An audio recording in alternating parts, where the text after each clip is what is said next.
Good afternoon and good morning, everyone. Thank you very much for joining us in the virtual roundtable on 30th anniversary of Slovenian independence from the Japanese perspective. Let's have the student choir from Tokyo University of Foreign Studies open this event. We prepared a national anthem, Zdravljica, especially for today. Yes. Живей си народи, ки хлебе не дочакат как ходе сонце ходи, препири света попрегна. Дароя Господ всяке дане сосед бомеяк.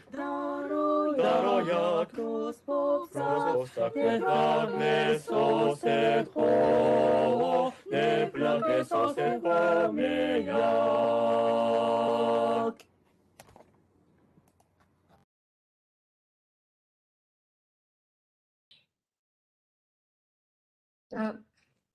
So first, we would like to start the event with a greeting by our ambassador, Her Excellency Dr. Ana Polak-Petrić. Drage Slovenke, Slovenci, prijatelji Slovenije, v veliko čast mi je, da vas lahko nagovorim ob tako pomembni obletnici naše države. Dear Minister Dr. Jaklič, Your Excellency Mr. Shiozaki, dear fellow Slovenians and the friends of Slovenia. It is a great honor for me to address you today, as this is a very special and important time for Slovenia. On 25th June, we are celebrating the 30th anniversary of our independence, and almost at the same time, on 1st of July, we are taking over the presidency of the EU Council. Both events are important and significant signs of the development of Slovenia as a democratic, prosperous and free country in the heart of Europe. The events which unfolded in Slovenia 30 years ago made an enormous impact on the lives of our citizens. We have, for the first time in our history, decided to form our own state, and thus a 1,000-year-old dream of Slovenians to live in an independent state finally came true. With the independence from free elections and the adoption of a new constitution devoted to the respect for human rights and the rule of law. I and fellow Slovenians who have experienced the evening of 25th June 1991 will never forget that glorious day.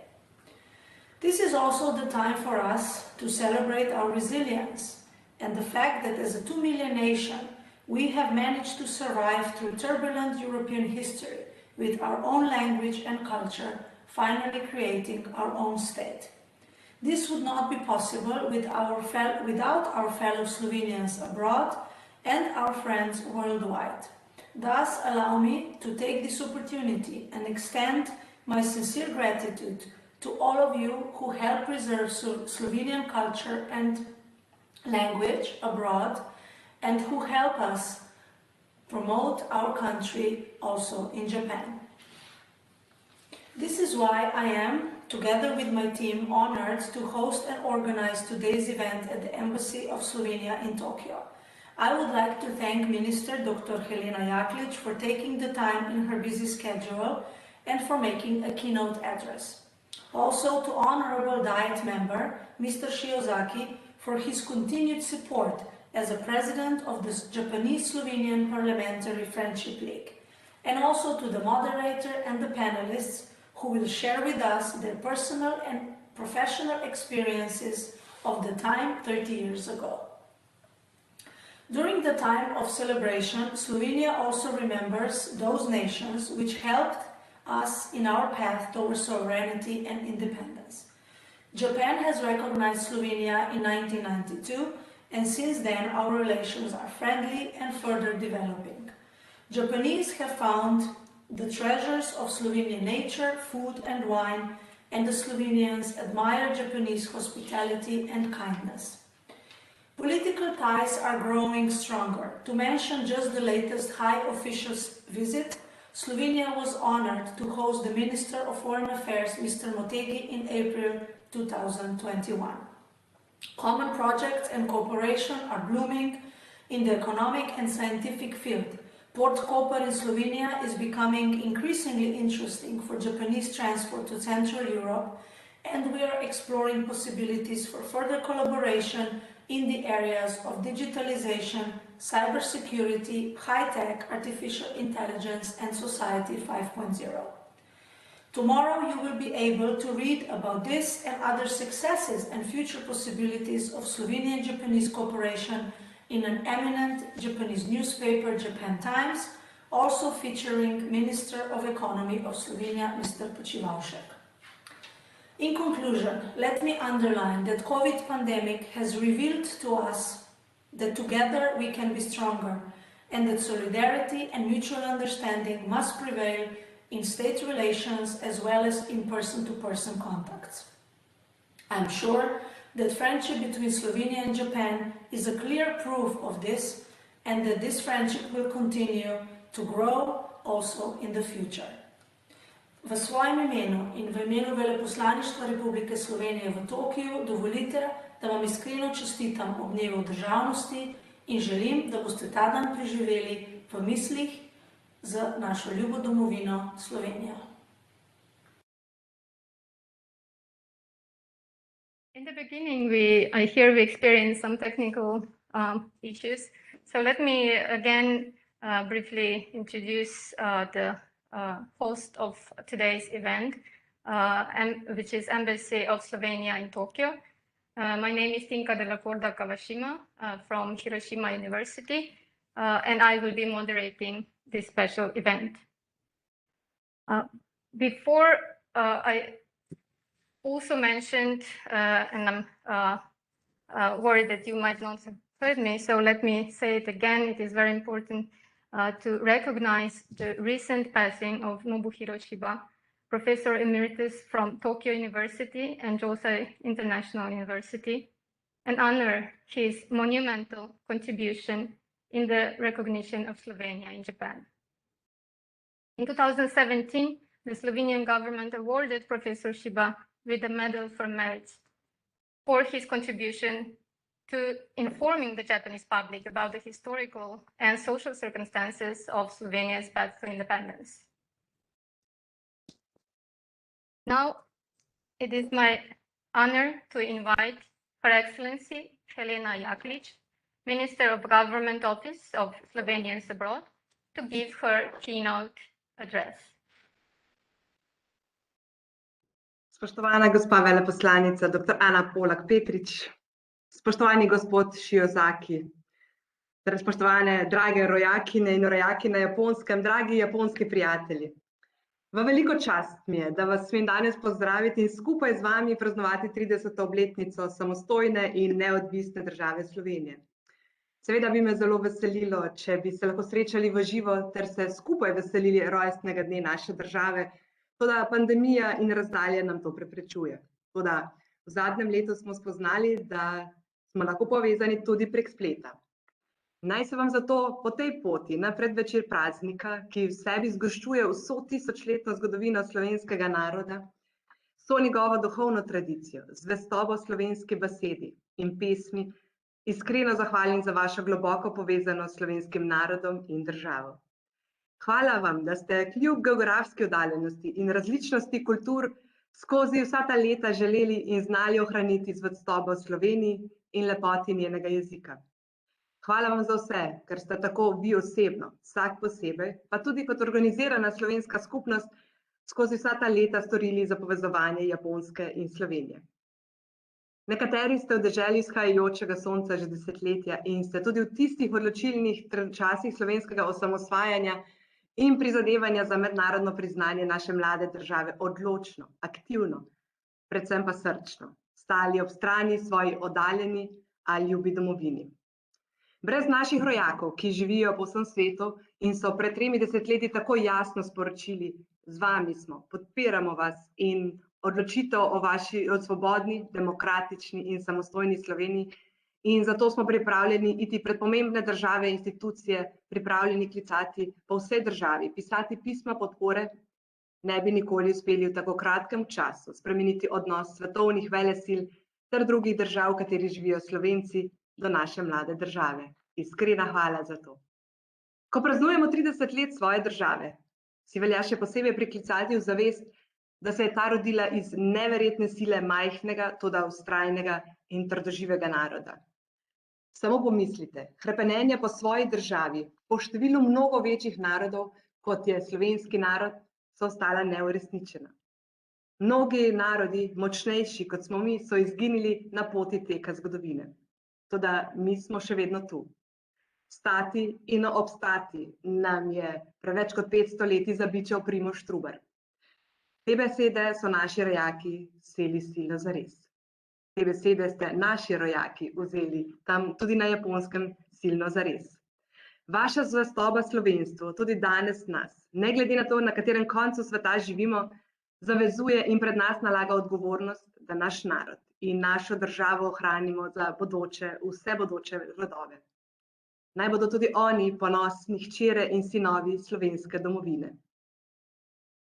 Your Excellency Dr. Ana Polak-Petrić, dear Mr. Shiozaki, President of Japanese and Slovenian Parliamentary Friendship League, dear fellow Slovenians, dear Japanese friends of Slovenia, I'm very pleased and honored to be with you for this celebration of the 30th Anniversary of Slovenian Independence. What an incredible moment in our Slovenian history. I want to thank you for your loyalty to Slovenia and its culture, for all your goodwill and efforts to establish connections and build bridges between Japan and Slovenia. The two countries may seem geographically and culturally distant and very different, but we may have more things in common than one can imagine. We both have strong work ethics and high level of cultural life, as well as a deep respect for our ethnic heritage. And we both know how to be persistent when facing all kinds of misfortune. It is no surprise, therefore, that quite some Slovenians succeeded in cultural, scientific, and other levels of Japanese society. On this occasion, I have a great privilege to thank the State of Japan for its recognition of Slovenia as an independent sovereign nation and state on March 17, 1992. Slovenia has lived through 30 successful and exciting, sometimes even turbulent years. First, there was the war for independence and the struggle for international recognition. Then we joined the European Union and NATO. We were the first transition country to adopt euro. We became a member of OECD in 2010. Together with other countries, we've gone through the world economic crisis well and have successfully dealt with the pandemic. Right now, Slovenia is about to take over the presidency of the Council of the European Union for the second time. On one hand, we are committed to this alliance, and on the other hand, we are open for other productive friendships and partnerships. I cannot help thinking of our writer, Alma Karlin, who came to Japan around 100 years ago, which inspired her to write her Japanese novels, or on the many Slovene poets who have tried themselves in haiku and tanka. The Ljubljana Faculty of Arts has agreements with several Japanese universities. We are proud to have a Slovenian course at the Tokyo University of Foreign Studies and so many other ties we are grateful for. Let me conclude with the great Vladimir Kos, whose poems have transmitted the Japanese culture to us for the last 65 years. In his collection, Temnogozni Akordi, the Blackwood Chords from 2007, he wrote a tanka poem in Slovene. Še most se boči, rahlo, da se lunine opanke v noči ne zadevajo, ko gre na randevu v Togetsu. Dragi rojaki, ladies and gentlemen, še enkrat iskrene čestitke ob 30. obletnici samostojnosti in neodvisnosti naše države Slovenije. Naj bo praznovanje njenega rojstnega dne res praznik vseh nas, ki v srcu ne le dobro, temveč slovensko mislimo, čutimo in ljubimo. Ne pozabimo, Slovenija, moj dom brez mej, ker nosim te seboj. Kjer rod je moj, kjer sin je tvoj, tam si Slovenija. Prijetno praznovanje nam in tudi vam na Japonskem ter srečno, draga Slovenija.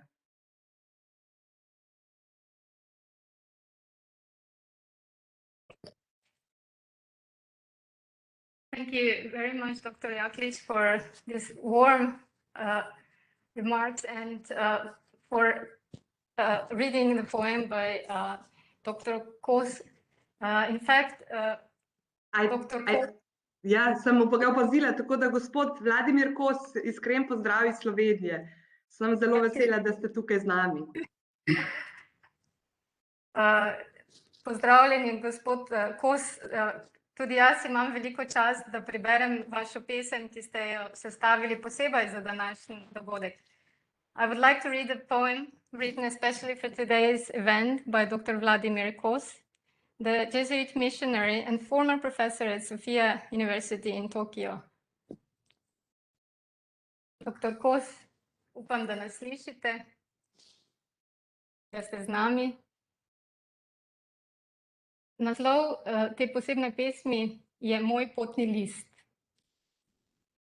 My passport. Čez leta 3, če Bog da, bom 100 let. Moj potni list. Odkar živim v tujini, je ves slovenski, foto le je bled. Toda dolžan sem nekaj zgodovini. Slovenskega pečata ni me sram. Država smo, pečat to izpričuje. In tudi, če bo moral kdaj drugam, slovenski potni list z menoj potuje. Po barvah mi Slovenija diši, da bo mlad svetov, zamaknjeno s planine, jesen sadov in gob, zlato iz vin in zimo snegom, angelčki iz gline. Najlepša hvala, gospod Kos, za to ganljivo pesem. Thank you, Dr. Kos, for sharing these very powerful words of pride with us. Please join us for the whole event, and if you are not feeling well, please take a rest. You don't need to watch the whole event with us today, but we are very honored to have you with us. Dr. Vladimir Kos received the Golden Order for Merit from Slovenia for an scientific cultural aura and a lifetime achievement in the field of comparative literature. Orders of Merit from Slovenia were, along with Professor Shiba and Dr. Kos, awarded to Dr. Toshihiko Tsukamoto and Dr. Masanori Yamauchi, while from the Japanese government, four Slovene citizens received Orders of the Rising Sun. Professor Andrei Bekes, who is among our panelists today, Mr. Alois Peterle, Mr. Yuri Franco, and Mr. Bogdan Gabrovec. Congratulations again for these wonderful awards, and thank you for your contributions to relations between Slovenia and Japan. With this, we will begin our roundtable discussion on the topic of Slovenian independence from the Japanese perspective. First, just a few reminders about the flow of today's discussion. Throughout the event, you'll be able to submit questions for either all the discussants or a specific person. Just please indicate who your question is for and submit the question to the chat window. Feel free to submit your question at any point during the discussion. We're going to save the last 10 minutes to go through and answer as many questions as we can. We'll also record the event and make it available online for later viewing. Now, with all that said, I would like to introduce our esteemed discussants. So I would like to ask discussants to please unmute yourselves so that we can hear you. You all know each other. I would like to introduce you to the public. Former Honorary Consul of the Republic of Slovenia in Tokyo, His Excellency Mr. Yukio Mori. Good afternoon, Mr. Mori. Mr. Mori, can we hear you and see you?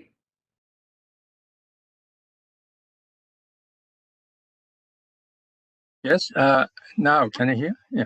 Yes, we can hear you. Yes, good Thank afternoon, you. everyone. Thank you.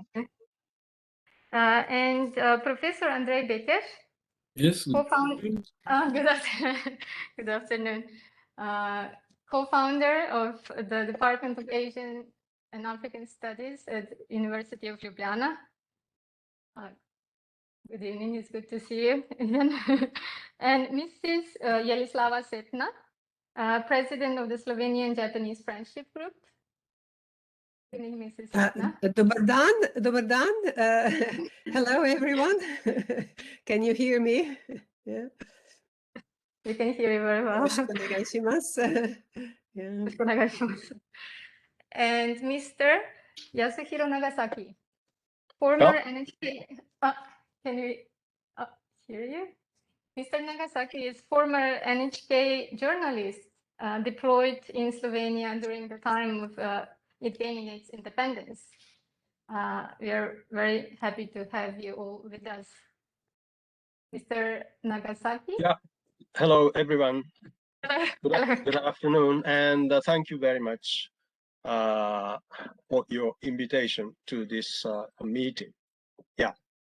Thank you very much for accepting it and being with us for this discussion. Again, welcome and thank you all for being with us. The purpose of today's roundtable discussion is threefold. We would like to discuss how relations between Slovenia and Japan began, how they have developed over the 30 years since Slovenia's independence, and what the future holds for Slovenian and Japanese relations.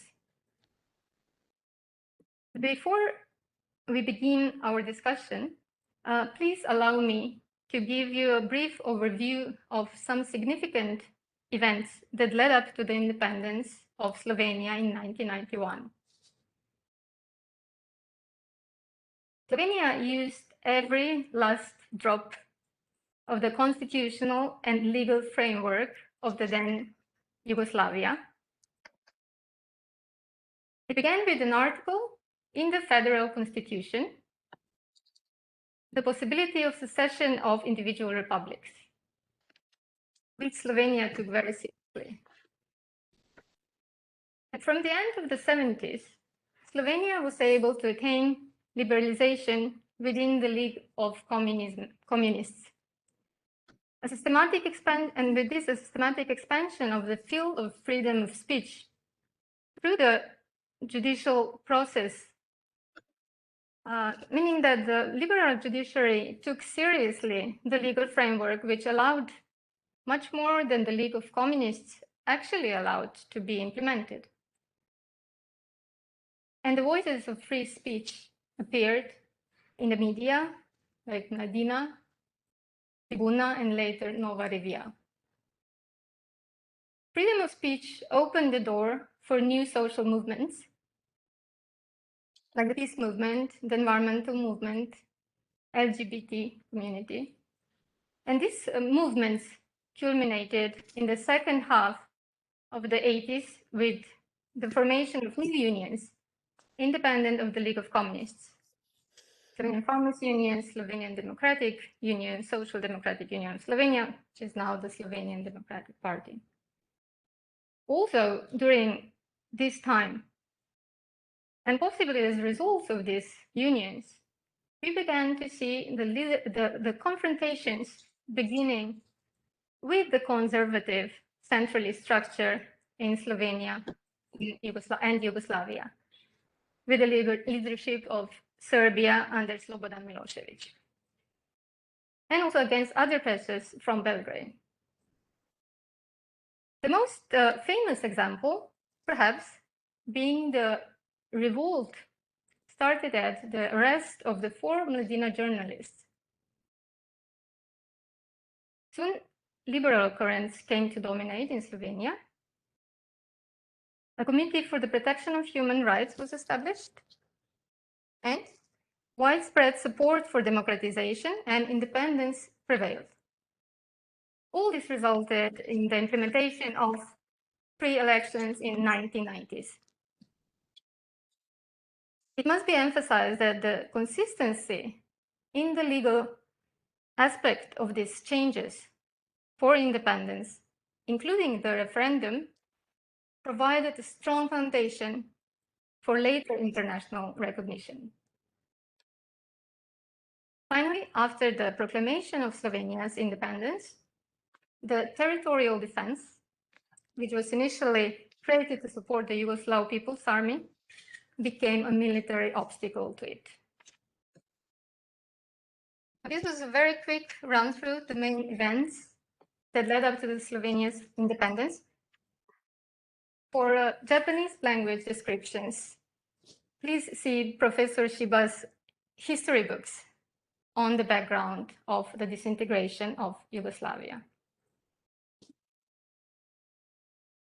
Now first, let's explore what news from the independence process traveled to the then very far-off Japan, and how were they perceived from the Japanese viewpoint? Mr. Nagasaki? Yes. Yeah. Okay. So as a first speaker, I should like to tell you about my experience during the so-called 10 days war in Slovenia. Yes, you were in Slovenia right at the time of independence. Yeah. So can I start my... Yes, please. Yes. Okay, thank you. Well, I should like to explain to you about my personal, well, as a journalist, NHK's correspondent, how I worked during this moment. And around this year, in 1991, I was assigned as a so-called East European correspondent. I was based in Prague, then Czechoslovensko. So it has not been split. And anyway, I was in Prague, and I roved around the former Central Eastern Europe, including Yugoslavia. And in 1991, and I flew from Prague to Ljubljana via Belgrade by the former YAT Yugoslav Airlines. And the evening, I arrived at Ljubljana airport. And the reason why not only I myself and also the other foreign correspondents, including Japanese colleagues, on the 24th of June, because we had information at that moment, the Slovenian government would declare the independence declaration on 26th of June. So anyway, we had 2 times before the independence declaration. We had 2 days for preparations. But anyhow, 25th of June, we don't know, but anyhow, we have to face with the situation 1 day earlier. So anyway, so from the early in the morning on the 25th of June, almost all the correspondent rushed around Ljubljana and made a lot of reports, and also we made a coverage of this independence ceremony. And so during this ceremony, I didn't feel anything, particular. Bad things. Everything seems to be very happy, and many people rushed to the center of the city. They sing a song and also even danced and drinking beer because it was a happy moment for Slovenia. And atmosphere was not tense. Really, it was very happy atmosphere, and almost the journalists over there enjoy this festivity together with citizens. But next day, it's a 25. So during this 25th anniversary, 2020. This independence declaration, we made a lot of report, and late at night, I rushed into the broadcasting station to send a lot of report about this independence of Slovenia to Japanese main news. And but 27th of June.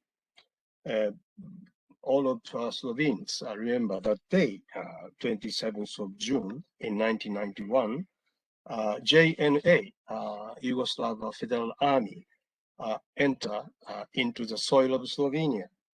And so we did expect such kind of things, but of course we are,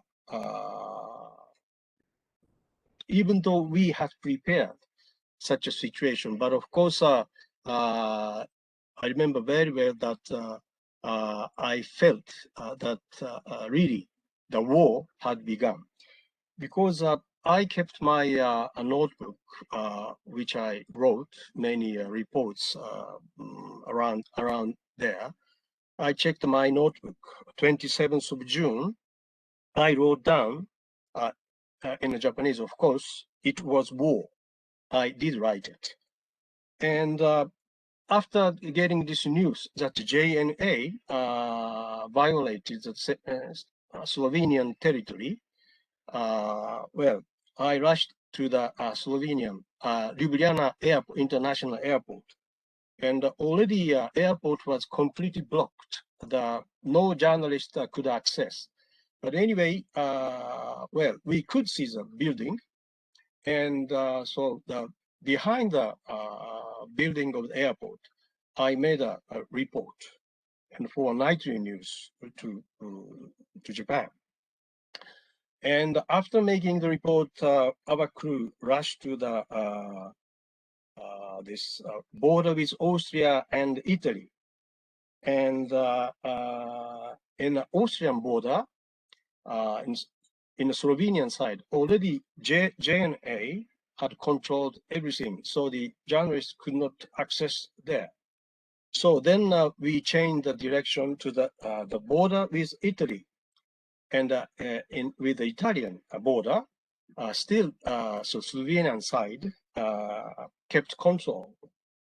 And my impression was about Slovenian movement of Slovenian force was very effective, and it is really my impression was really organized, and I felt as if they had prepared very well at the time of this kind of emergency. Of course, I'm not a historian. I didn't check the archives, but anyway, my impression was that, and it was really well organized. And then also I remember that Slovenian territorial force shoot down the helicopter of JNA. And at that moment, the Slovenian, the country of Slovenia was under the control of the 5th military district of Yugoslav Federal Army. The general of the 5th Army announced to the Slovenian nation that the JNA are ready to start bombardment using a missile. So really, all the journalists over there, so really the war has started. And the 27th of June, worked like that very hectically, and we sent a lot of reports.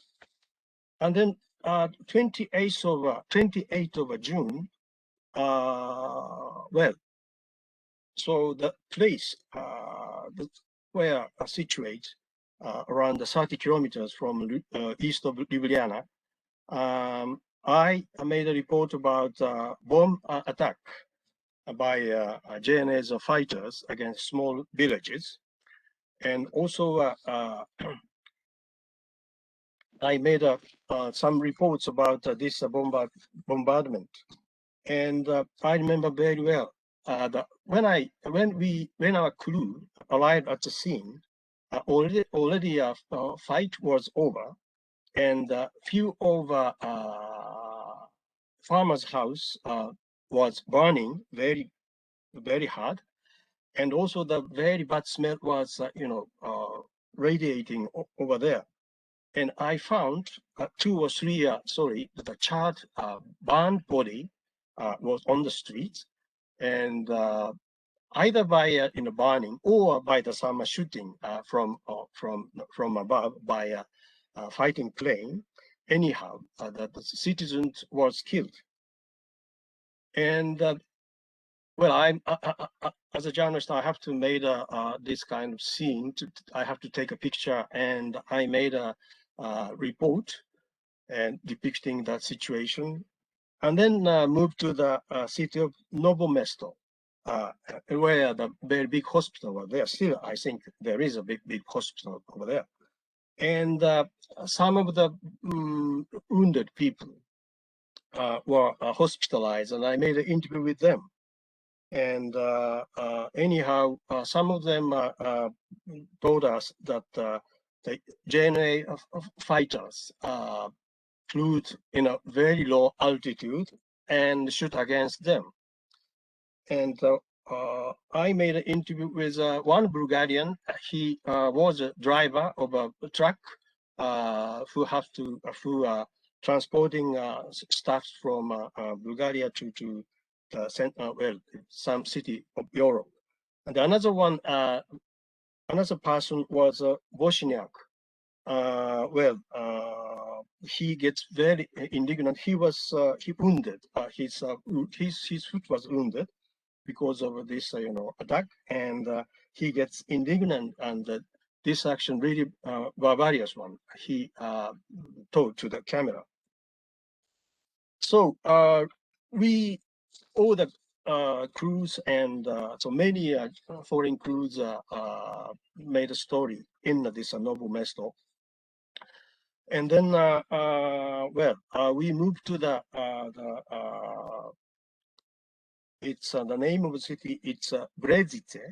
And in the fields, JNA tanks were surrounded by Slovenian territorial forces. And when I try to took a picture of this column of tanks, and I remember very well, and we are very surprised and shocked because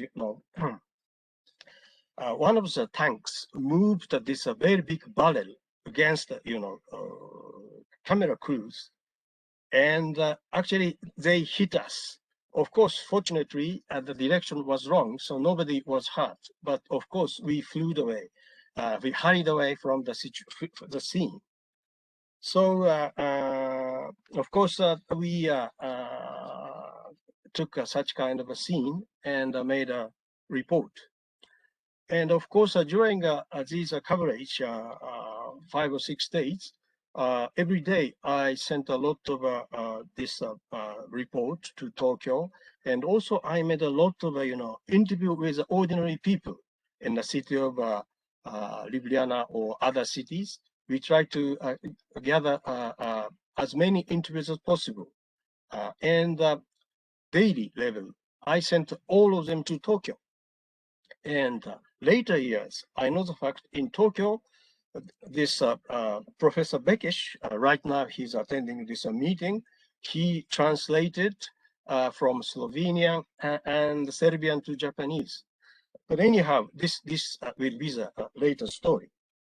So all these all this period of the independence war, I sent or made a lot of reports, and fortunately I was all right, but unfortunately one of Japanese crew, Japanese cameraman from a commercial station TBS was wounded, but not by this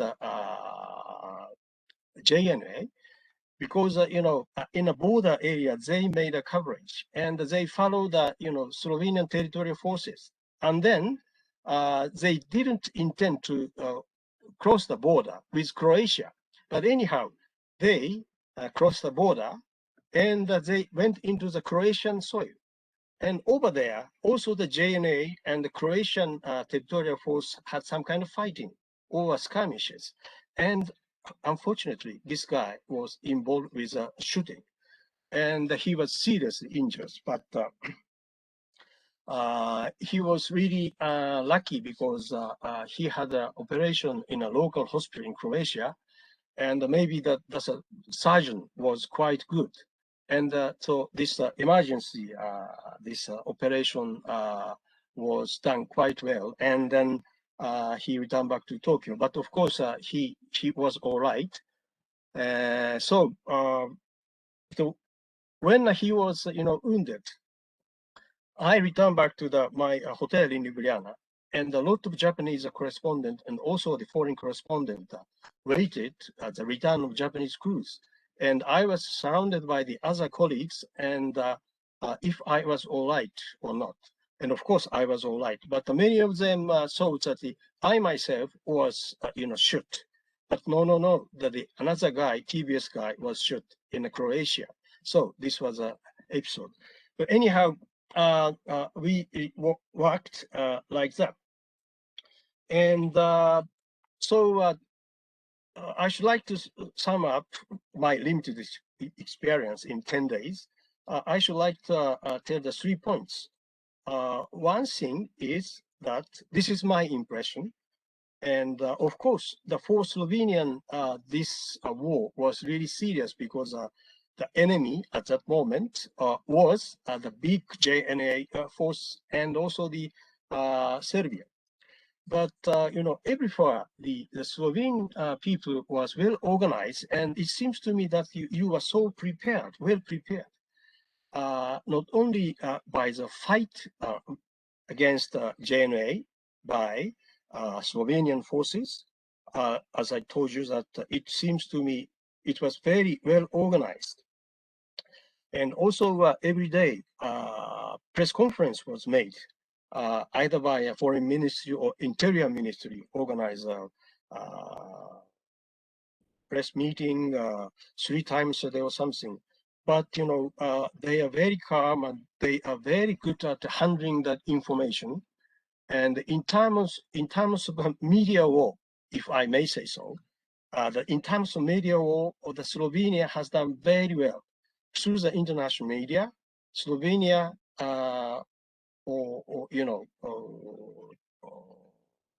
informed their brave fighting against brutal JN or something like that. And international media, seems to support Slovenia. So everything was, very well prepared. Of course, I'm not sure it was really well prepared or not, but anyway, this was the impression. And the second, impression was, of course, in terms of chronology, this was a very fast moment of the, whole process of the disappearance of former Yugoslavia has started. Of course, at that moment, at the time of Slovenian independence, I myself or other correspondents could not anticipate or could not expect such another tragedy will happen in the territory of former Yugoslavia. Concretely speaking, for instance, the Croatian independence, also Bosnia-Herzegovina, and also the Kosovo case. So, well, when we look at the history in a rather longer aspect, so this Slovenian independence was situated in the first, moment of the downfall of whole Yugoslavia. Of course, please do not misunderstand. Of course, I support the independent Slovenia. There was no other way for you to make an independent country. But anyway, in terms of chronology, the Slovenian this independent action was first thing which will lead to the other additional tragedy. And the third impression was this was a coverage about the independence war. But from that moment, when my personal contact with Slovenia had started, and with Professor Bekic or another Slovenian guys, and we have been keeping a very good contact since the independence, this war. So this is a 3-point when I try to summarize this 10 days experience. Well, this is my first presentation. Thank you very much, Mr. Nagasaki. In fact, you were in Slovenia at the time of independence, but Professor Bekic, you were teaching in Japan during that time. How did you observe what was going on back home? Yes, I was teaching at that time at the University of Tsukuba. I'm very glad that my very good friend from the university, Professor Aoki, is also attending this roundtable discussion today. Thank you, and other colleagues also. First of all, I must thank Mr. Nagasaki for his detailed description. I heard some details which he didn't disclose during our very long friendship. But anyway, so at the same time, I was at the University of Tsukuba from 1990 April to 1995 September. And before that, for 4 years, I returned to Slovenia before I was attending the PhD program at Tsukuba University. And it was, as our moderator, Professor Kawashima already explained, this was a very vibrant time, intellectually interesting. I mean, a lot of things, so full of hope. I will not go into details. And as Mr. Nagasaki said, during the time when the independence was proclaimed, everything was very calm and everybody was very optimistic. We were even more optimistic. So we who stayed in Japan, we were even more optimistic. It was a kind of blessed innocence, I could say. And I remember the only person who really was thinking in realistic terms was mother of one of my University of Tsukuba students who was supposed to go to teaching practice to Ljubljana University. And she said, it's dangerous. If you go in June, you don't know what might happen. And we were all teasing this student. And then it turned out that his mother was right. So as Mr. Nagasaki said, I was on the receiving end of the news he was sending. From 28th on, NHK contacted me, and every day I spent several hours in NHK studios translating and watching material. And this was really, I mean, something that you hear in the news or see just a picture is one thing, but then you see a lot of material. This was really, incredible, shocking scenes. It was tanks barreling through bucolic landscape, bombing of cities like Gornja Radgona and others, bombing trucks on the roads. So these things were just incredible. We were really all shocked. And so there was, the internet was not so developed as it is now. It was a big lack of reliable news from what's going on in Slovenia. Fortunately, we had Mr. Premože, at that time representative of Ljubljana, Bank of Ljubljana. And so he was internet savvy, and he got all sorts of news from internet from Slovenia, and then he printed them out and sent to at least many Slovenes who were living in Tokyo area. So this was really a lot of help. I think we are still very grateful to him. And I remember a friend of mine, well, kind of giving me a good consolation using the words of Chinese poet Tu Fu. Well, in English, it would be like, well, you have, well, the country is no more, but the rivers and the mountains are still there. So this kind of, I mean, not everything is totally hopeless. In this situation, well, I was also trying to rely on Japanese media, well, even during the periods before leading to independence. So for the few months in, well, from 1990s on. And actually, during the proclamation, as Mr. Nagasaki said, there were a lot of correspondents gathered in Ljubljana, but otherwise Yugoslavia was backwater of Europe. And it was Professor Shiba who provided a lot of reliable information in Japanese through his monographs on Yugoslavia, well, before the independence, after the independence of Slovenia, and well, during this process of disintegration of Yugoslavia. But my impression was that most of Japanese, at least newspaper media, were based in Belgrade, and so they only read what they could find in Belgrade newspapers, so it was not so reliable.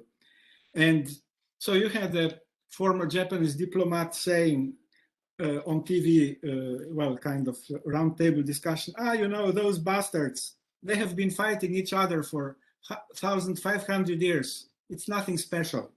So this kind of understanding was, well, quietly accepted as experts' opinion. And in this sense, the information provided by NHK and people like Mr. Nagasaki, this was really, really very, very precious, very big contribution, I think.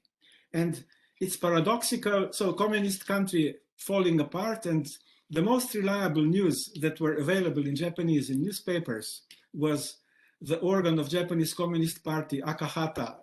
Maybe not so much because of the organ itself, but there was a very young and ambitious correspondent, Mr. Chida, who could read Slovene, Macedonian, and also, of course, Serbo-Croat, and he really provided the point of view from all over of Yugoslavia. So this was very reliable. But then, fortunately, peace was restored. Well, it was so-called 10 days war. I returned in the end of July. My family returned with me, well, for summer vacations from Tsukuba University in August. And so that was more or less end of this period. So quiet for Slovenia from then on. Thank you very much. For sharing your experience in that time. Mrs. Sedna, you too were in Japan during this age of no internet. What news had reached you? And how did you experience what happened in Slovenia? Could you explain about your experience, please? Yes, I had lived in Japan. At that time, I had lived in Japan for about 14 years with my family. And the news that reached us was kind of meager. And but what I wanted to say to start with is when we started organizing this event, we wanted to involve all Slovenes who lived in Japan at that time to contribute that memories, their recollections of that time. And we received quite a few submissions. And maybe there are a few who haven't submitted yet, and I would encourage them today to do that, because it's still time to do that. All these stories are very personal stories. So my story is also a very personal story, nothing to do with my profession or anything. I was just kind of caught in the middle of everything. But I remember the two distinct feelings of that time. One was the feeling of euphoria, and the other one was the feeling of anxiety. And let me start with the feeling of euphoria. I was lucky enough to be in Slovenia during the referendum time, so I could actually cast a vote for independence, together with more than 90% of the voters who actually voted for the independence. So we saw that was a very valid legal result, and that independence was going to happen. And then half a year later, of course, on the 25th of June, I was away, I was in Japan, and I missed that euphoric moment when dreams were allowed to all of us, as the then President Milan Kučan said. And then 2 days later, the news reached us that the Yugoslav National Army had invaded or had attacked Slovenia, and I was in a shock. So I quickly called my parents, and my mother answered, and she said, yes, your father, my father, and my brother, who were in the territorial army at that time, they were on duty in the nearby air raid shelter. So I realized it was pretty serious. And then after that, two problems that I encountered, the two main problems were the communications, because it was getting very difficult to reach people. Also, telephone calls were very expensive at that time.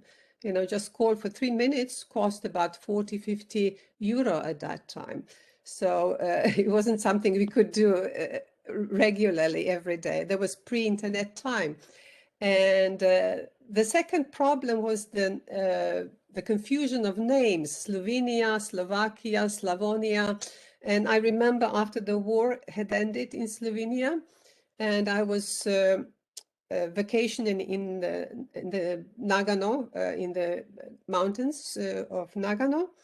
And a neighbor of mine came to me and said, oh, I understand that there's war going on in Yugoslavia. So which part are you from? And I said, Slovenia. And she said, oh, that's where all the fighting is going on. And she confused Slavonia with Slovenia. And actually in August, the fighting expanded into that region. So that was another shock. And two more euphoric moments I would just like to touch on. One was Christmas time, 1991, and I was in a concert, a Christmas concert. We were singing two motets by the Slovenian composer Jakobus Gallus at the Foreign Correspondents Club in Japan. And at the end, I was brought to tears because I was presented with a bouquet of red carnations and was introduced as a singer from the youngest country in the world. So it kind of sounded that way. And the second event was the following year in February, when the then Foreign Minister Dmitry Rupel came to Japan, and on an official visit, and with Slovenes, there were maybe about 7, 8 of us that met with him, and we presented him with a Japanese doll, Daruma doll, which represents which symbolizes the perseverance and good luck. And so, according to the tradition, the foreign minister painted one eye and made a wish that Slovenia would be recognized by Japan. And actually 3 weeks later, it did happen. So maybe there was something in that too, okay? So that's my first part of the presentation. Thank you.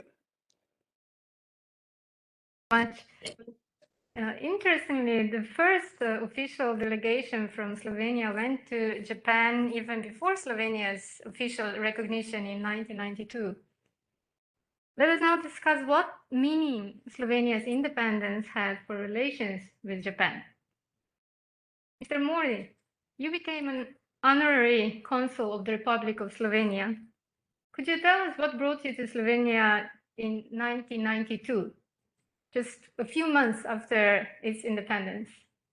How did potential business relations with Japan look at that time?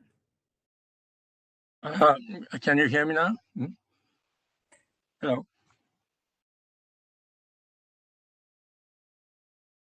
Can you hear me? Yes. Okay. I was invited by a friend in Slovenia about 6 months after the independence.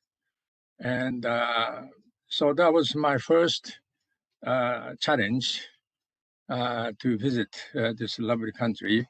But before I came in, I was a little bit negative about this visit because of the war.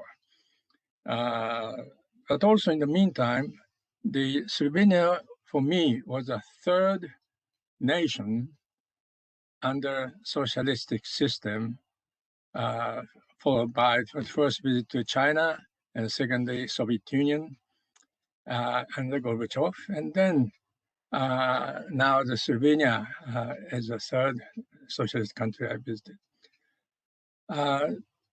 Totally different image came about Slovenia. Slovenia didn't look like a socialistic system. And it's so beautiful, and the people are so calm and kind, and rich also.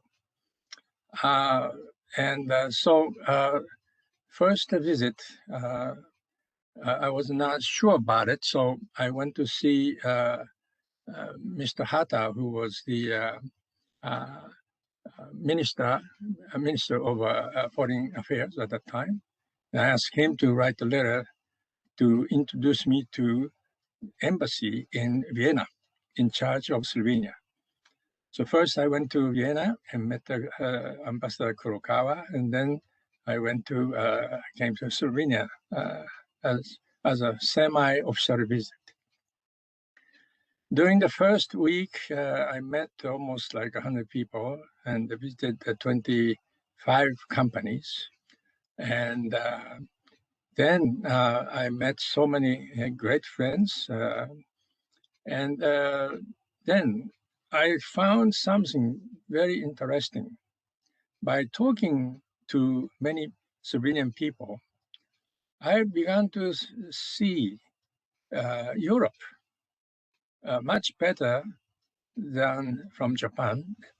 And also, I could see also the Balkans and eastern part of Europe and all over. So my first impression is, this is a place for me to spend some time to learn more about this entire region of Central Europe that covers outside of Central Europe too. Then came back to Japan, and we did so many homework, and contacting many companies, and they also contacted me, and I introduced many of companies to my friends in Slovenia. And one time I had a chance to have met Mr. Harada. He was a parliamentary, and he was the chairman of Japan and Slovenia Parliamentary Association. And he asked me, what is, do you know about the Slovenia? So I say, yes, in a way.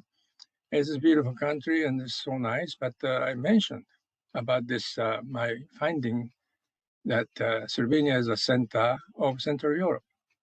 That's where, we should pay more attention as a Japanese government, so that, we don't need to travel all over. But from Slovenia, we could see the entire region much better than ever.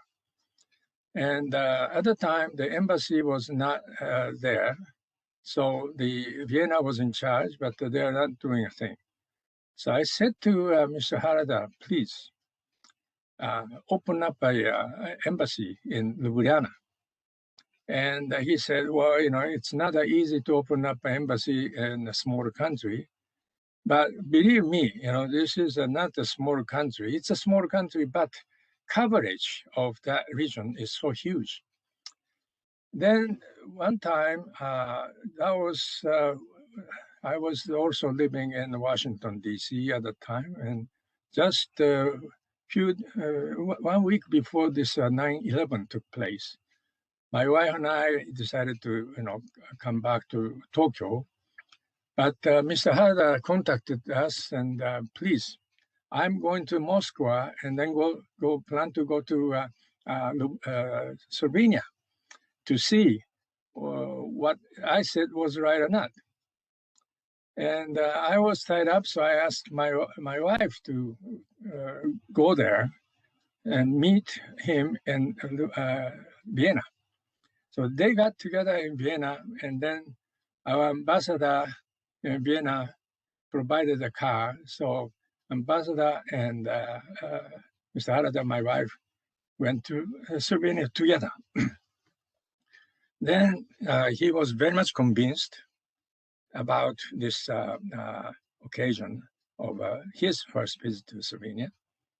And right after he came back to Tokyo, I met him again, and he says, well, I may be able to set up a budget for opening up a embassy. So that's great.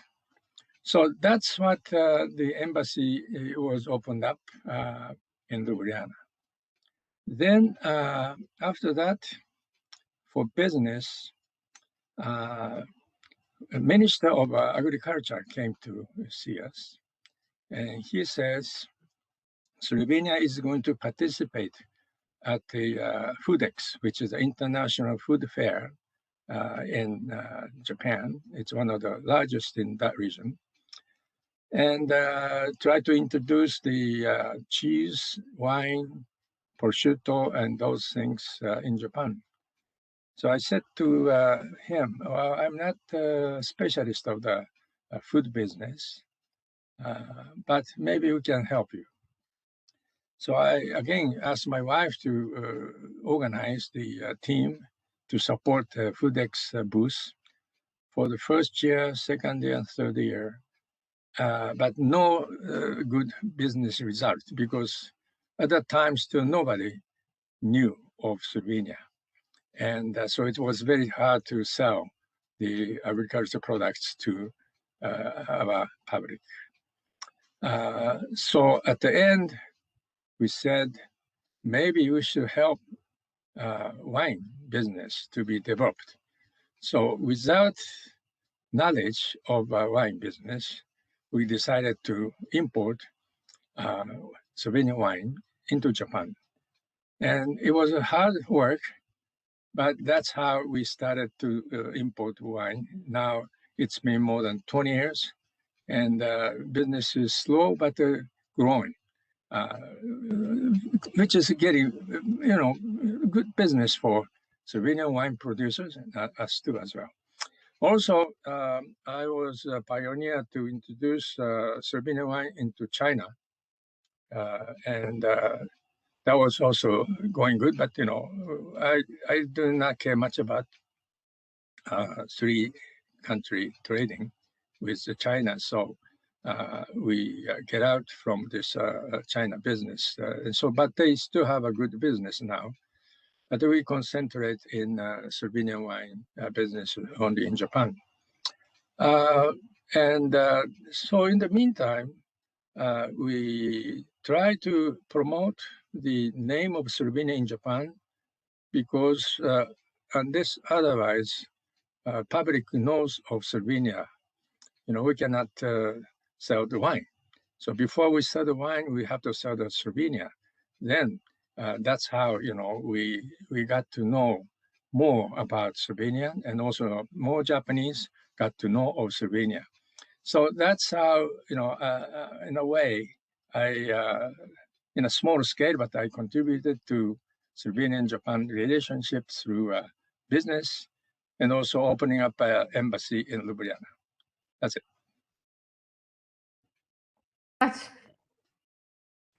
Thank you very much, Mr. Mori.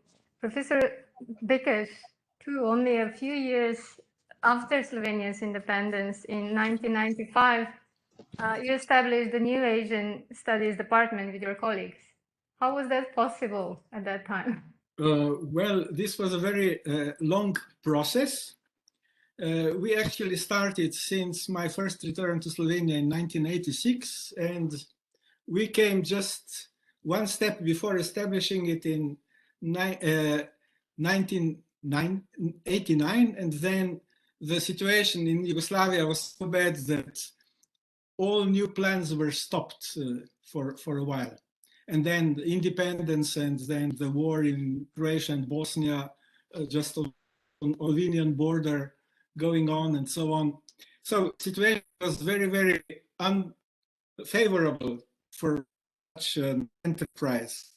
But well, the new state was full of new ideas, and the Ministry of Education of the Slovenian government was very, very interested in doing something really new. And there was, well, a kind of critical number of people who could work on Chinese studies, Japanese studies in Slovenia. Besides me, there were some others as well. And so in 1993, we got green light. Yes, University of Ljubljana can establish the department, and it will be financed by the Ministry of Education. Faculty of Arts of the University of Ljubljana was very happy to be the place where the department will be established. And then it took, well, actually 1.5 years. So in October 1995, the program started with Japanese and Chinese studies. And well, it was only 1 month later that Mr. Nagasaki and his team visited Slovenia and also visited our department. Actually, during these 26 years of department's existence, it turned out to be a very energetic department. So what happened in Japanese studies more or less happened also in the field of Chinese studies, and later on Korean studies were also established. African studies still have to wait. So in 26 years, we have about 250 undergraduates, so graduates, about 20 people getting their PhDs either in our department or in cooperation with other universities. Also, 4 of our former students are teaching at the universities in Japan. Well, one of them is Professor Tinka de la Corda Kawashima here. And so this is, well, this development wouldn't be possible without our partner universities in Japan, without support of, especially in the earlier period of department of University of Tsukuba, and with which we still have very, very, very strong and cordial ties until now. And so this kind of things were happening, and I'm very grateful that these things actually did happen. It was the best part of my life, I could say. Thank you very much.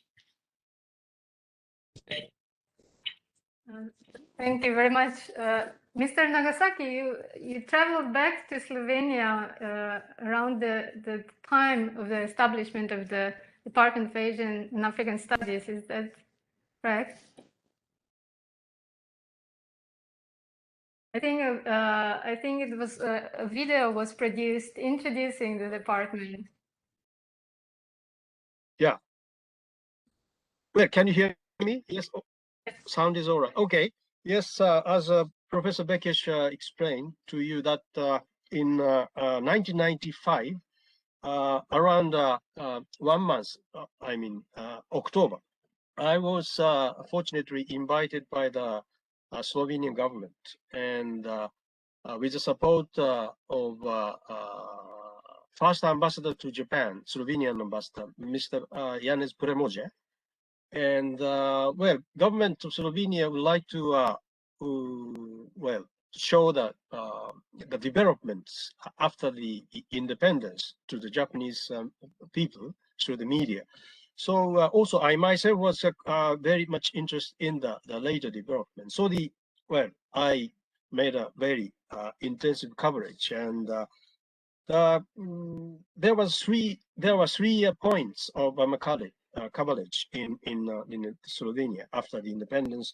One is to make a interview with the president or something, and then, of course, already I knew Professor Bekic. So I'd like to introduce the newly born at this Department of Japanese Language in Ljubljana University. And then also I'd like to show the tourism of Slovenia. And Mr. Mori mentioned the wine industry in Slovenia, but also I made a very good report on the Slovenian wine at that moment. I visited several wineries in the area, Maribor somewhere. But anyway, I made an interview with, of course, Professor Bekic, and also with a new student of this Japanese language. And one of the most impressive comments by Professor Bekic was, I still keep the memo or notes on my idea about the story. And Professor Bekic mentioned and to us that, almost all the mainstream of so-called Japanology in Europe always are paying attention too much on literature or, let's say, cultural things. But I, Professor Bekic, would like to educate the student with knowledge of Japanese language, who can learn or who can study, let's say, sociology, economics, or politics using fluent Japanese. This was his intention of his department. So actually, I used his interview in my story. So this was really an impressive comment. And of course, all these years, his students, including you, Tinka-san, I also knew some other graduate of Ljubljana University. Well, it's really a good backbone for creating a new good relationship between Slovenia and Japan. And those graduates know much about the culture and also language. So it's quite a good bridge between Slovenia and Japan. Thank you. Thank you very much.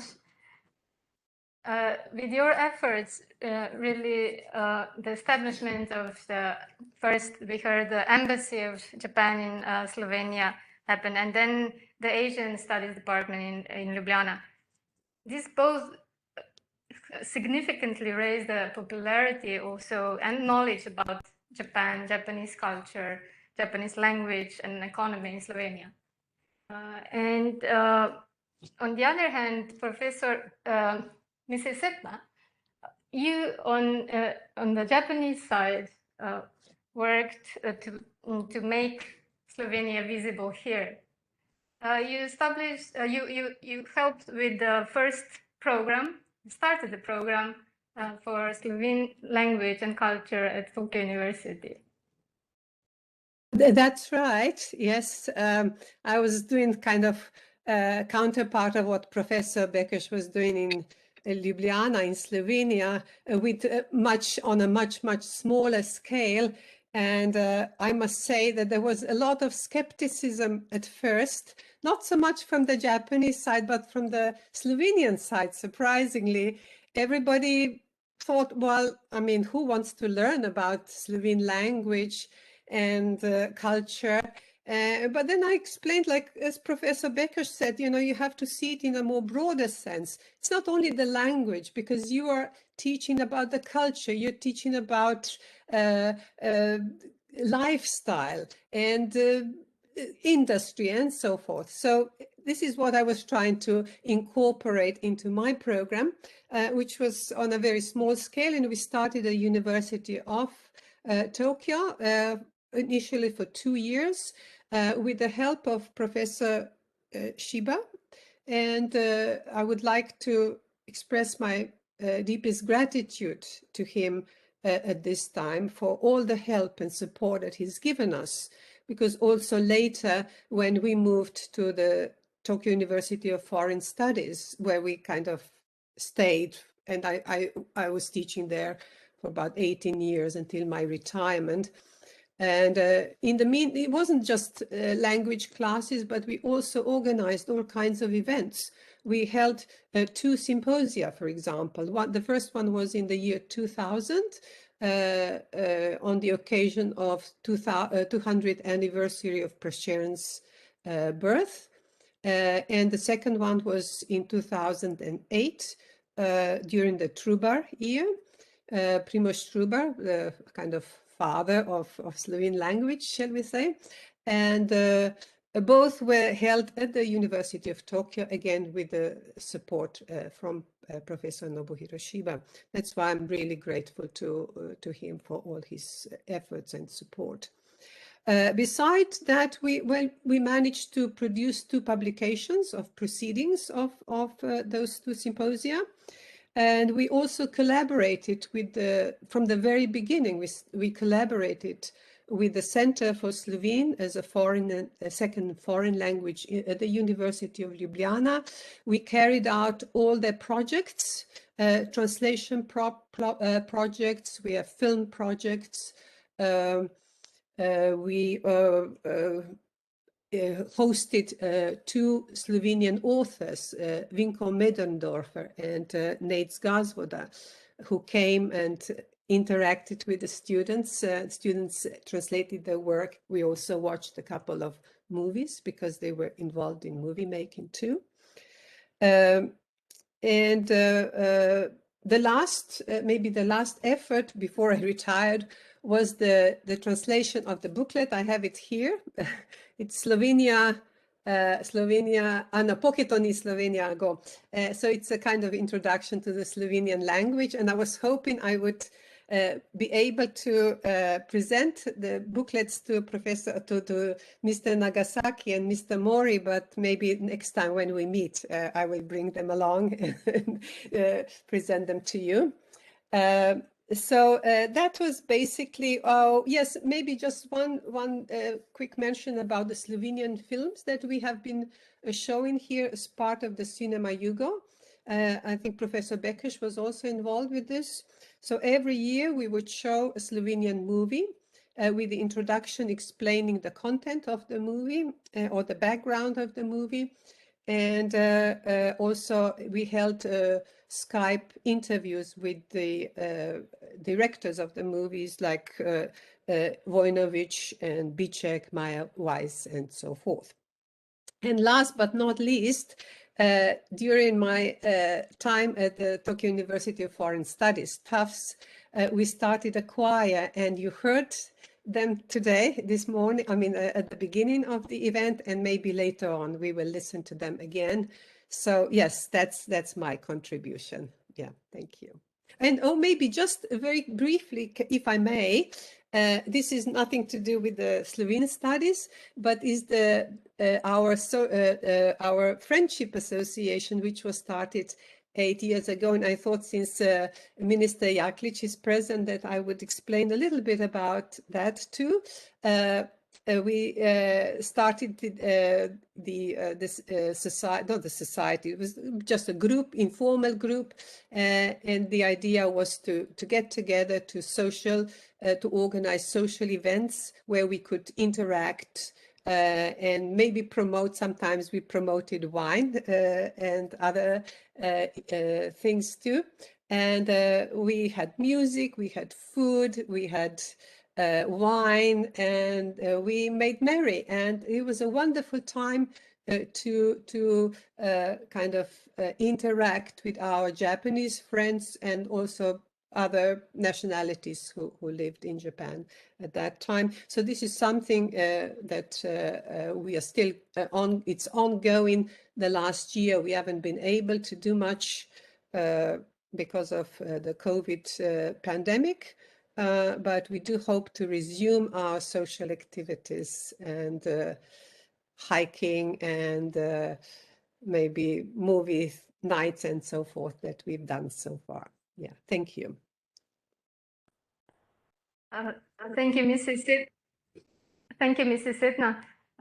You already mentioned briefly what kind of future, what you expect in the future to promote and even deepen the relations between Japan and Slovenia within Japan. Do you have maybe, if when we look in the future of relations between the countries, what can be done to further promote and deepen the existing relations within Japan? You're asking me. Yeah, basically, I think we need cooperation. We need collaboration with different stakeholders. It could be in the educational field, business. Our group is being supported by the Japan Slovenia Business Council throughout, and this was a good kind of collaboration. And we would like to, I think I would like to also involve authorities to promote the Slovene studies, to further promote Slovene studies. We do have a regular program now, expanded program with a full-time lecturer from Slovenia at Tufts now. And so I think we need to expand that. And I hope we can hold again symposiums. Symposiums are a good way to promote Slovenian understanding and knowledge of Slovenia. So this is one thing that I would like to see enhanced. And more cultural exchanges, of course. And as far as our group is concerned, I would invite all Slovenes who come here or who are here permanently to take an active role, because it's wonderful when we get together and exchange our experiences or just chat in Slovene. It's a wonderful time, and maybe drink some wine and so forth. So that is really nice. So I would encourage all Slovenes, not only the ones who are here permanently, but also the ones who come here temporarily, to come and join us. And maybe more student exchanges. We do have sometimes students from Tufts go and study Slovene in Ljubljana. We have some kind of reciprocal arrangement there, but we need to enhance that and develop it further. So that's from my side. Thank you. Thank you very much. So the confidence as a Slovene, from what you say, seems to be very important key in these relationships and in promoting Slovenia. Mr. Nagasaki, I have a question. As a journalist, you have monitored the political situation in Europe, including the area of the former Yugoslavia, for more than 30 years. And compared to other nations, have Slovenians appeared confident as an independent nation? And if so, in what areas? And if not, where? Think they appear confident or not? Well, I could not get your point. What is your question? So from Mrs. Sitna's yes. talk, the confidence of being independent Slovene, being a Slovene has much meaning, and it's very important for promoting relations. Mm-hmm. From your point of view, seeing Yugoslavia and nations in Yugoslavia and in Europe, how do you see the confidence of Slovenes independence? Yes, I understand. Well, it's as a journalist, I have monitored the development of this area. And for instance, the so-called western part of Balkans, still the situation, I mean, politically, it's not so stable.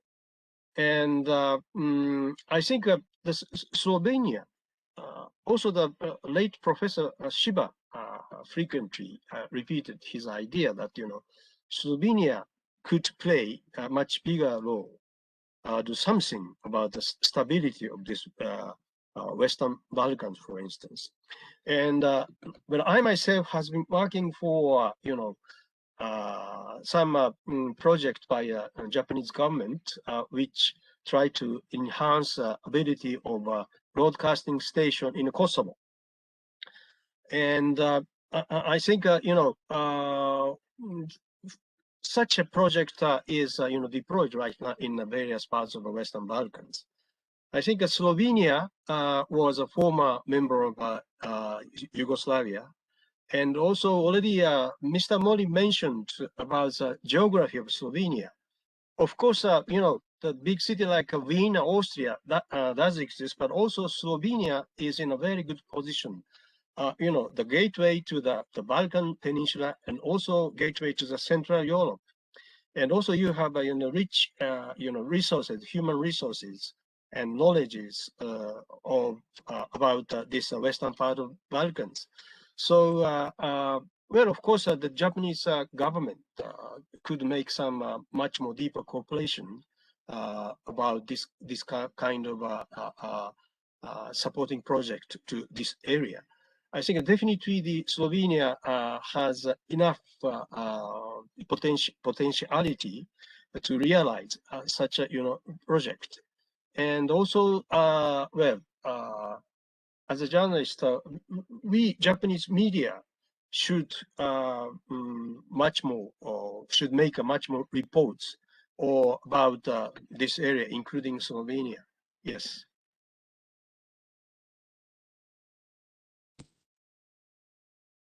Thank you, Mr. Nagasaki.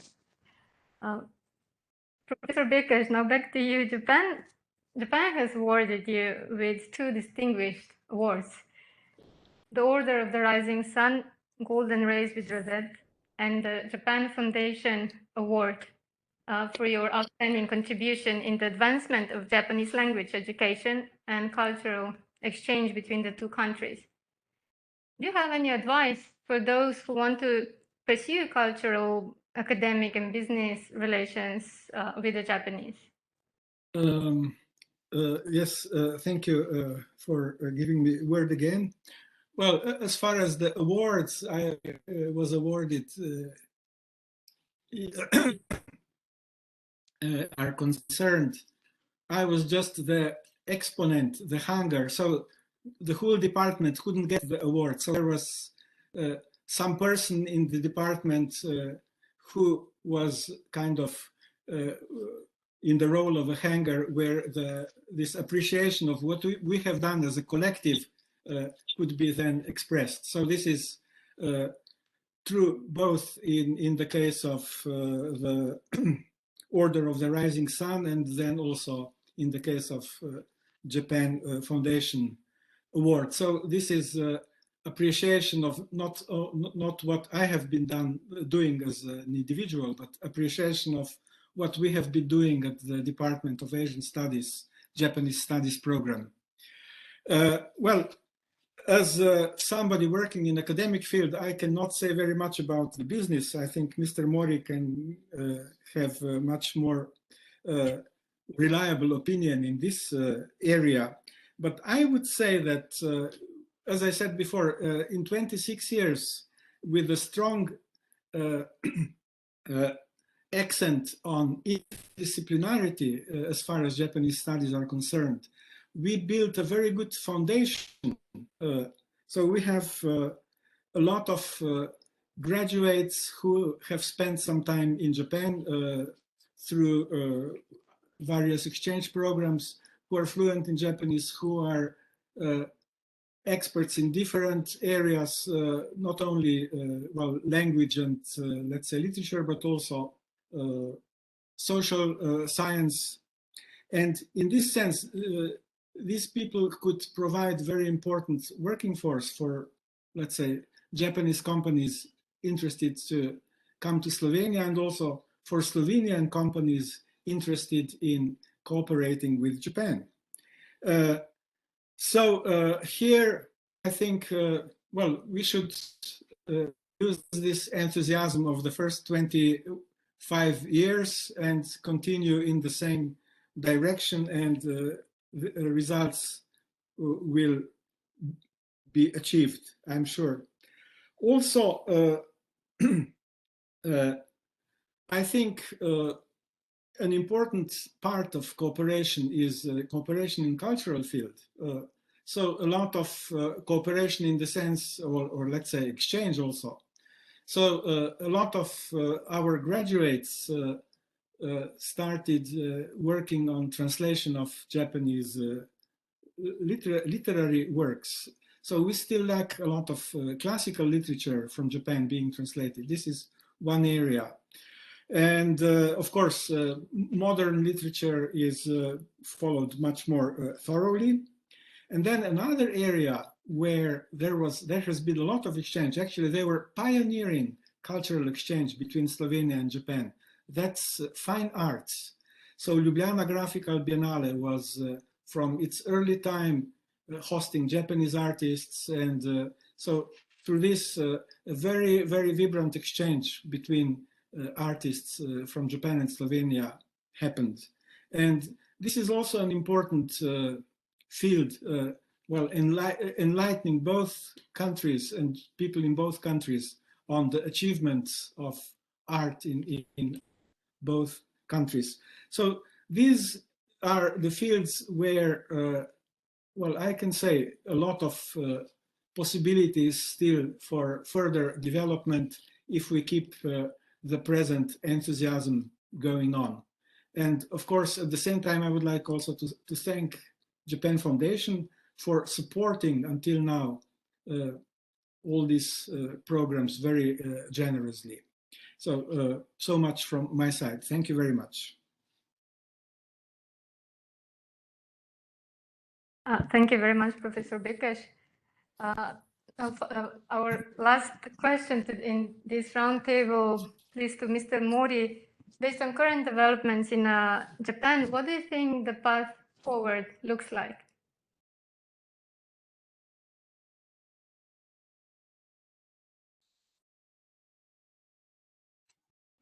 So far, the Slovenian government has been very active for inviting direct investment from Japan to Slovenia. This is very good, and it's happening.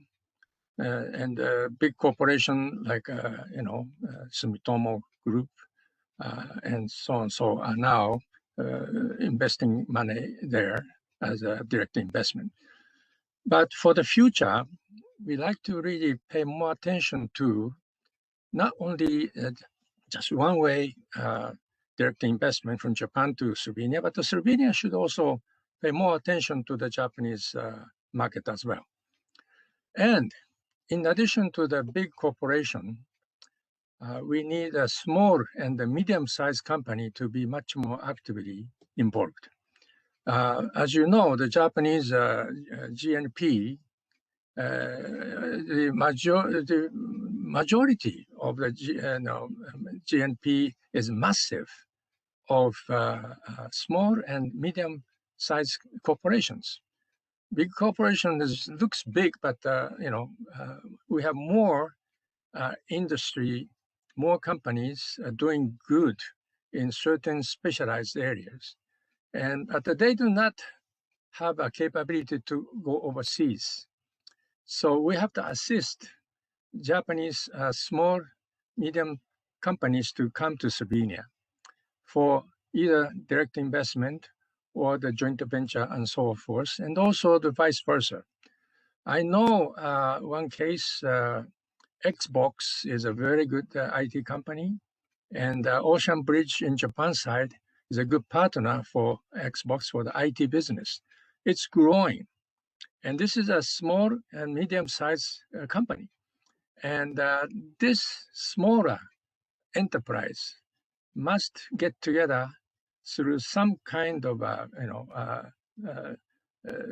government-supported channel, in addition to obviously visible, big corporations' activities. Japan has so much to offer, and also Slovenia has so much to offer from small and medium-sized corporations. High technology, IT, this is the great future for Slovenia and also for Japan. And we need lots of help from Slovenia. You have great engineers and high level of education. So again, business should be bilateral, two-way streets. And also the education must be also. Now, Dr. Bekesh did such a great contribution for the university level in a way. But I think we should also pay attention to the lower grade, like a middle school or high school kids to be exchanged much more in bigger scale. Because I am so much worried about the future of Japan because of the lack of international, capability of Japanese young people. They don't like to go overseas, and they like to stay home. That's not good. I think Slovenia is such a safe nation. Security is great, and the level of education is so high.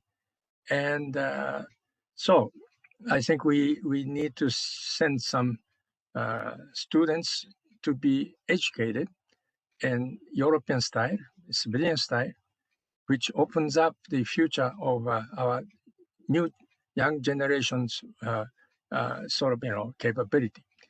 So business and education, and also culture exchange by way arrangement is aim for our future.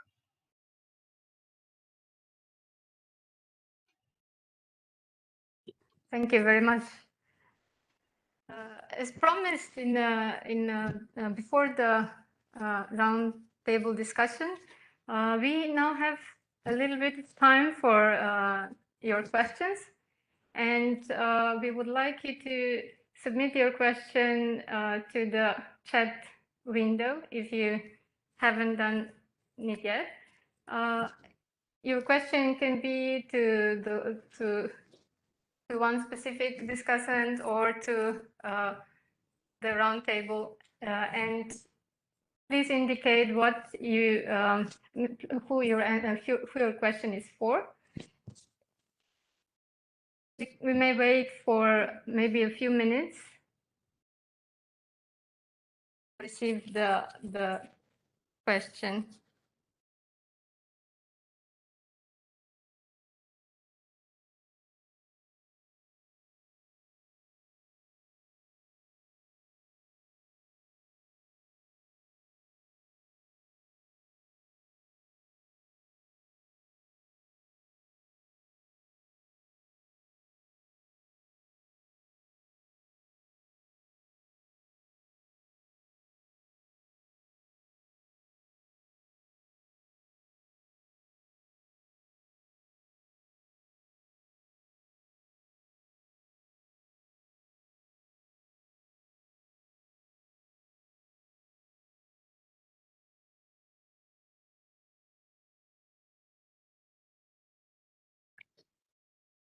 As we are running out of time in this event, while we are waiting, I would like to maybe invite the speakers as well to perhaps share more about your experience in relations. We learned, I think, from all our discussions today, how important it is to have this mutual appreciation of cultures and languages in forging friendships and building trust. And this is very important for relations to be vibrant in all areas, culture, business, education. And I think we have a question to the roundtable. So yes, let me just read the question to the roundtable. So Sarah Harcey has a question. So she's saying, when discussing cultural exchange, I'm surprised that pop culture was not mentioned as a viable option for increasing Japan's visibility in Slovenia. Currently, I see most young people gravitate to anime and manga and forming a strong community around it that often volunteers time, effort, and skill. Is there a reason why anime and pop culture was not mentioned?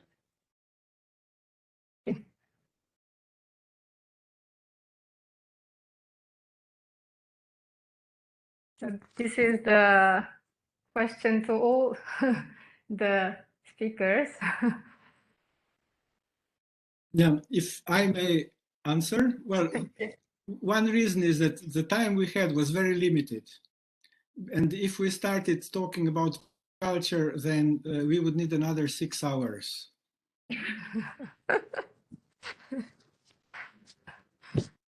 Yes, that's precisely the problem. Yeah. But well, to supplement a little bit, so of course, Japanese pop culture is one of very big motivations for students to come to study Japanese studies.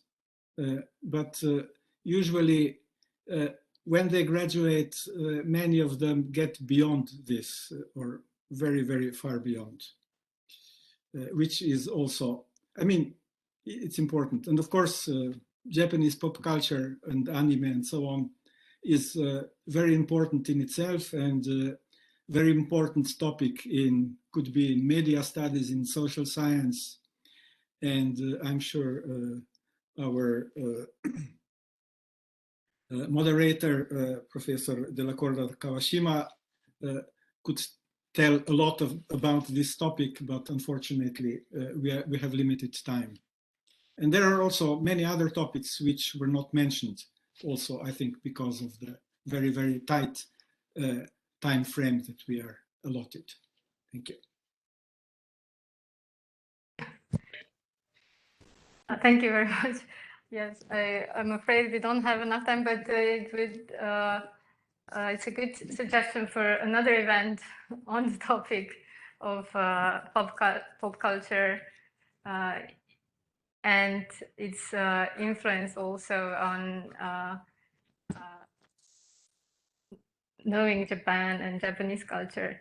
So let me see, we have another question. May I just add a little bit? Yes. So it's Yes, not please. a one-way. It's not a one-way traffic. Actually, Slovene pop culture is very is present in Japan. So the pop philosopher Slavoj Žižek, for instance. Then we have Laibach, the famous rock group, and so on. So it's two-way traffic.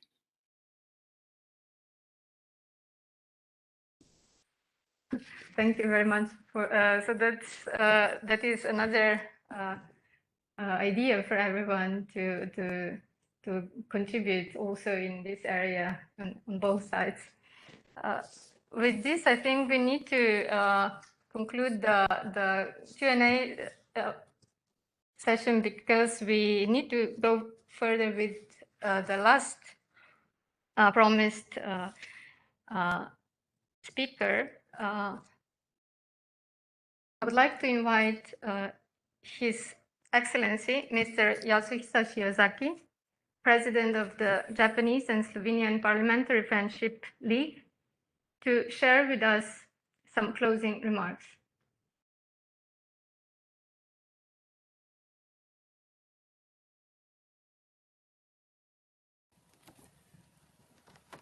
It is my pleasure to celebrate the 30th anniversary of the foundation of Slovenia with all of you who has relations with Japan and Slovenia.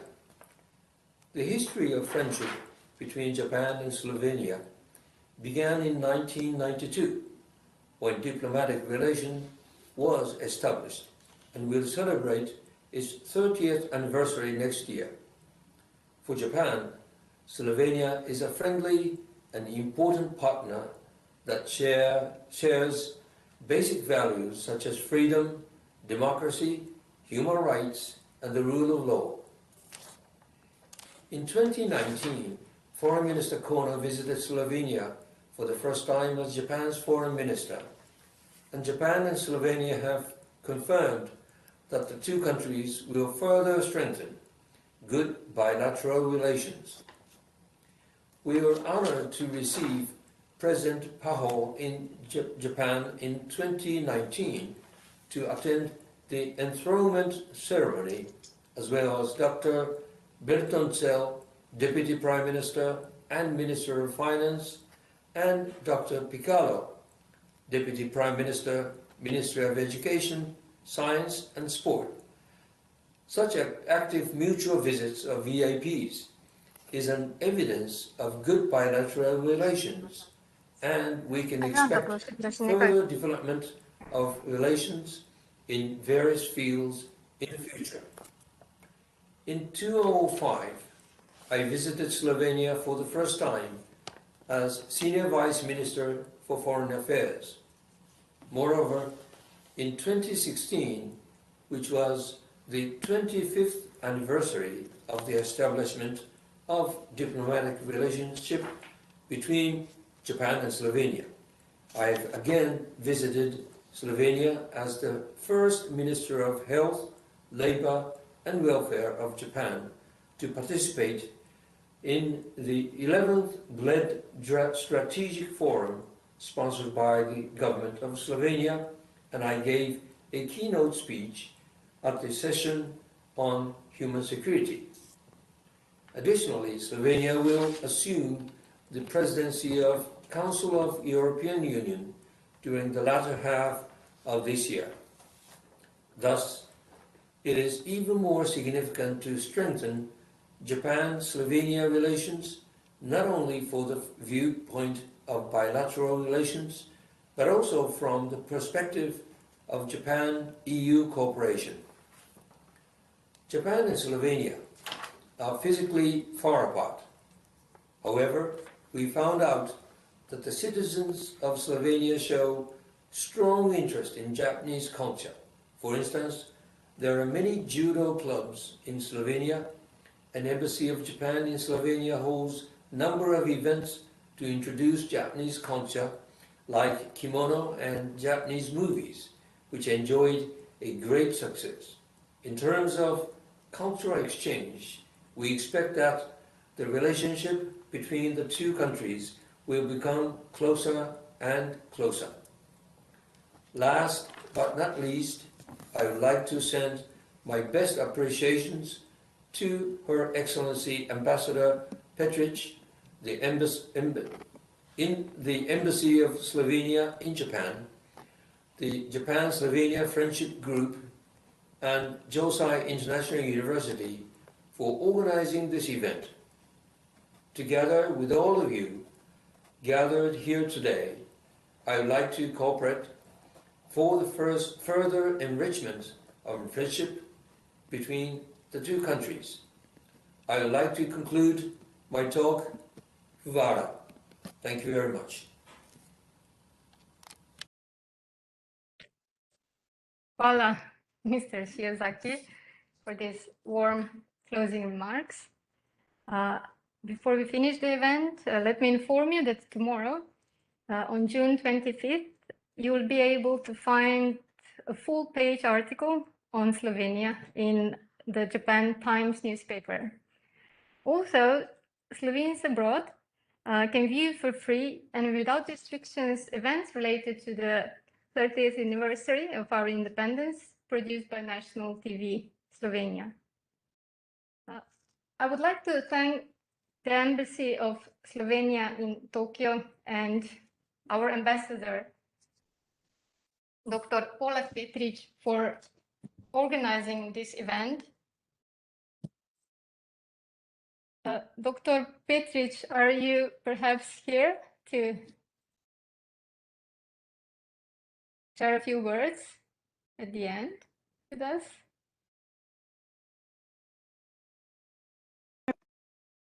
Okay, thank you very much. I hope I can be heard. I would like to thank all the participants of today's event. Firstly, to our great moderator, Mrs. Tinka de la Corda, who has managed to guide us through this event. I would like to thank all the panelists who have shared their views and very important messages for the future collaboration between Slovenia and Japan. I would like to thank Dr. Kos, who is with us the whole time, and I really appreciate his enthusiastic support and his prayers, which he's giving to all the Slovenians in Japan. And of course, I would like to thank Mr. Shiozaki for his wonderful remarks. And at the end, last but not least, and mostly to Minister Dr. Jaklic, who has already left this meeting, but has sent best regards from her as well. I would like to say that today we have asked few people to share their thoughts with us. There are numerous Slovenians and Japanese out there who are building our relations and who are determined to make our relations even stronger. And I thank all of them who are doing this from their heart. They don't get paid for this, but they do it because they think it's right and because they live for this. And I think this is a very, very important notion. And I hope that the Embassy of Slovenia in Japan is doing its utmost to support all of you in doing this.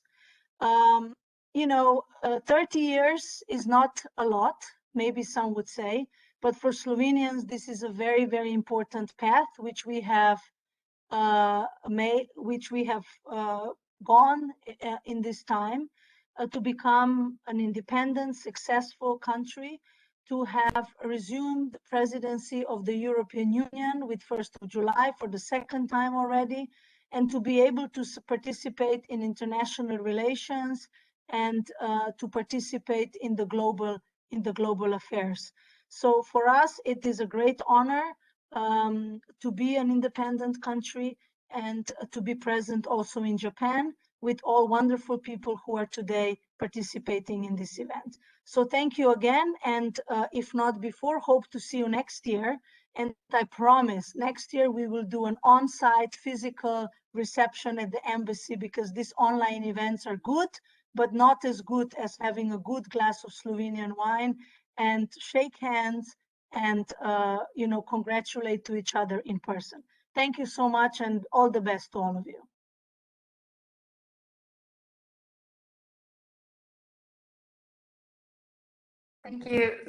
Thank you very much, Dr. Petric, for these final remarks. I do hope this all will come true. And I would like at the end to thank to all our distinguished guests today, and to the audience as well for participating in our event commemorating the 30th anniversary of Slovenian independence. Happy birthday, Slovenia.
it's all